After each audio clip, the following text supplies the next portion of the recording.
The third आई की learning lab प्रस्तुत करती है फ से फील्ड, श से शिक्षा, जहां सुनेंगे हमारे डिजिटल एजुकेटर्स द्वारा लिखे उनके शिक्षा के अनुभव उन्हीं की आवाज में। न देख आँखों से न बूझ इस दिल से, ये कहानी तो बने ये बड़ी मुश्किल से।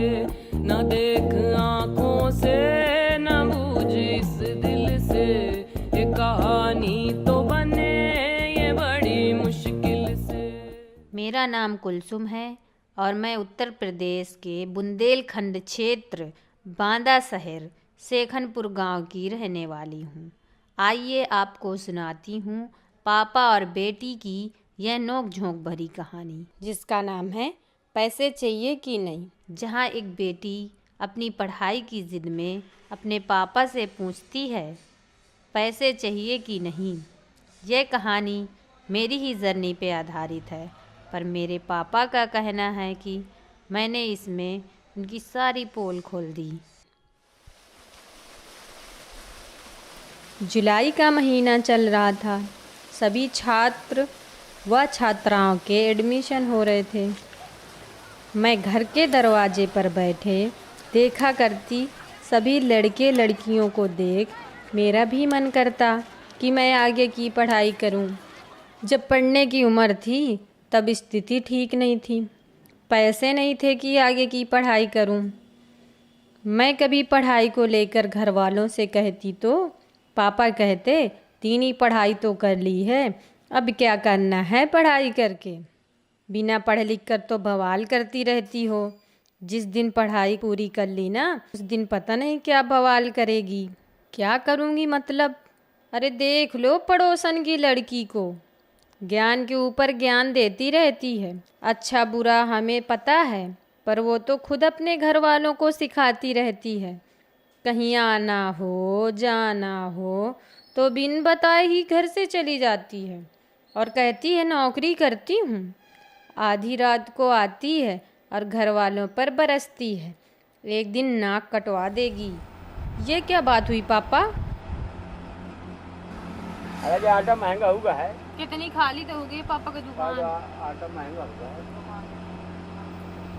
पापा मेरा नाम लिखवा दो, मैं कुछ नहीं करूँगी, पक्का वाला प्रॉमिस। आपकी नाक का लिहाज रखूँगी ताकि आप जब चश्मा लगाएं तो आपका चश्मा नाक के नीचे नहीं गिरे।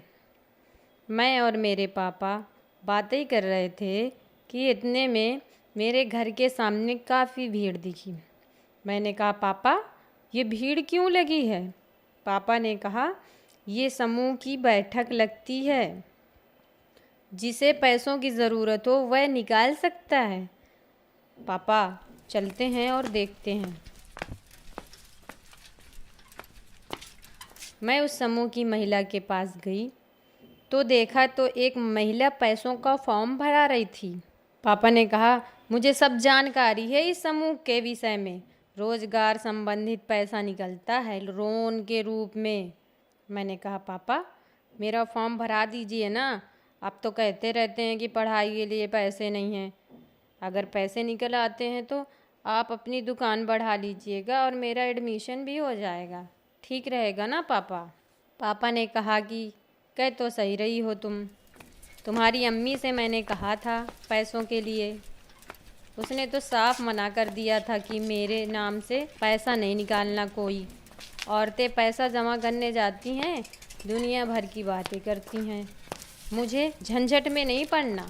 सोच रहा था पता नहीं कैसे निकलेंगे पैसे, पुरुषों के नाम पैसे निकलते तो मैं खुद ही निकाल लेता। इतना कहकर पापा ने मेरा फॉर्म भरा दिया। 1 हफ्ते बाद मेरे खाते में पैसा आ गया 30,000 रुपये। फ़ोन में मैसेज आया तो मैंने पापा से कहा कि पापा पैसे आ गए हैं खाते में। पापा ने कहा ठीक है कल चलेंगे, एडमिशन भी हो जाएगा, पैसे भी निकाल लेंगे। मैंने सुबह होते ही कहा पापा मैं तैयार हो जाऊं, कॉलेज चलना है ना? पापा ने कहा कहीं नहीं जाना। क्यों, क्या हुआ पापा? पापा गुस्से से बोले कि मैंने कहा ना। रातों रात मन बदला, पर कैसे? मेरा गुस्सा भी सातवें आसमान छू रहा था। और क्यों ना गुस्सा आए, एडमिशन की खुशी में रात भर सोई नहीं थी।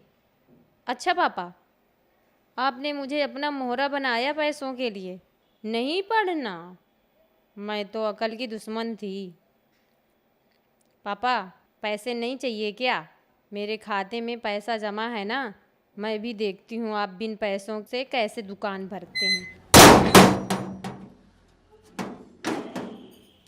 इतना सुनते ही पापा गुस्से से बोले, चल जा अपना काम कर। काम को कहो तो मन नहीं लगता, और पढ़ाई करने चली है। पापा की बात सुनकर मुझे बहुत रोना आया। मैंने रोते रोते कहा, पापा आज के बाद मैं आपकी बेटी नहीं। पापा ने कहा, ये क्या बात हुई? मैंने कहा, पैसे चाहिए कि नहीं? तुम्हारा एडमिशन नहीं होगा तो ये ऐसे बोलोगी? ज़्यादा ज़बान चलने लगी है। मैं कुछ नहीं बोली और शांत होकर सोचने लगी, अब मेरा एडमिशन कैसे होगा। 2-4 दिन में मैं किसी से नहीं बोली। 5वें दिन मैं सुबह जगी और घर के सामने घूम रही थी।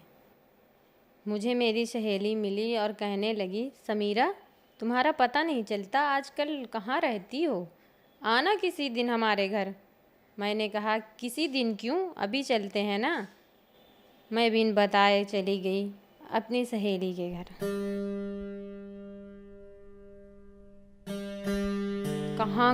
कहाँ गई किसी को बताकर गई। शाम होने वाली थी, मैं घर आ गई। जब मैं घर पहुंची तो सबके मुंह लटके हुए थे, जैसे कोई इनकी जागीर ले गया हो।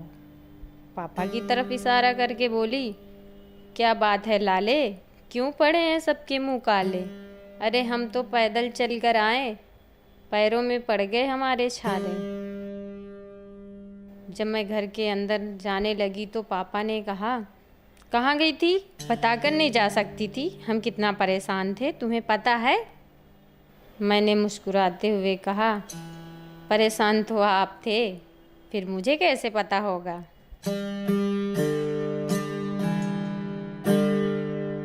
सुबह होते ही मैंने मूड बना ही लिया कि क्यों ना मैं जाकर पैसे निकालूं और एडमिशन करवा लूं। पापा ने देखा तो कहने लगे कि क्या बात है, आज तुम गुस्सा नहीं हो समीरा? आप क्यों ऐसे कह रहे हैं? आपको ना ही पैसों की ज़रूरत है और ना ही मेरी पढ़ाई की फ़िक्र।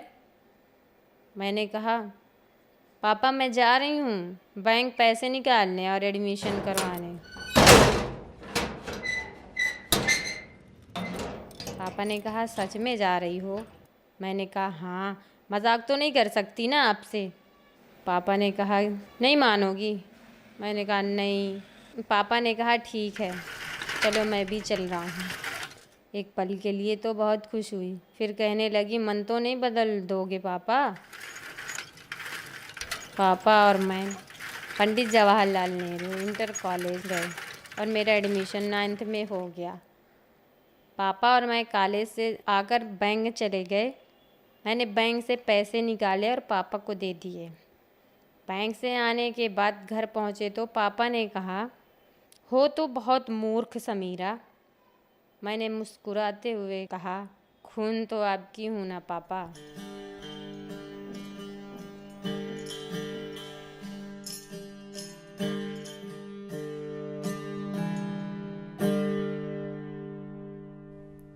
ये था फ से फील्ड श से शिक्षा सीरीज का आखिरी एपिसोड। कहानी खत्म तो पैसा हजम? अरे ऐसे कैसे? इन सब मजेदार कहानियों को आप तक लाने के लिए द थर्ड आई के कई साथियों का साथ रहा है, जिनके बिना इसे द एंड नहीं बोल सकते। मैं माधुरी इन सभी डिजिटल एजुकेटर्स के साथ, जिनकी आवाजें और कहानियां आपने सुनी, लगातार एक इंटेंसिव मेंटरिंग प्रक्रिया से उनके लेखों को आकार देती रही। फिर जूही और मैंने इसे एपिसोड बनाते हुए एडिट टेबल पर साथ काम किया। द थर्ड आई की टीम से रुचिका, दीप्ता, शिवम और शबानी के फीडबैक हर मेंटरिंग और एडिटिंग सेशन पर साथ रहे। निरंतर से अनीता और प्रार्थना, चंबल मीडिया से लक्ष्मी ने हर एपिसोड को सुनकर आखिरी पड़ाव पर एक ऑडियंस को दिमाग में रखकर फीडबैक दिया। इस सीरीज के कवर इमेज सादिया ने डिजाइन किए हैं। इसका साउंड शबनम विरमानी ने दिया है और अरुण गुप्ता का ना देख आंखों से आह्वान प्रोजेक्ट की वेदी की आवाज में है। और ऐसे ही हमें भी नहीं पता कि ये कहानी कहाँ से शुरू हुई और कहाँ खत्म। उम्मीद है कि इससे आपके अपने चटपटे शिक्षा के किस्से आपके जहन में वापस आए होंगे। इन्हें ज़रूर हमारे साथ साझा करें हमारे ईमेल आईडी theThirdEyeTeam@gmail.com पर। निरंतर रेडियो पर हमारे साथ जुड़े रहें। जल्द हाजिर होंगे नई सीरीज के साथ।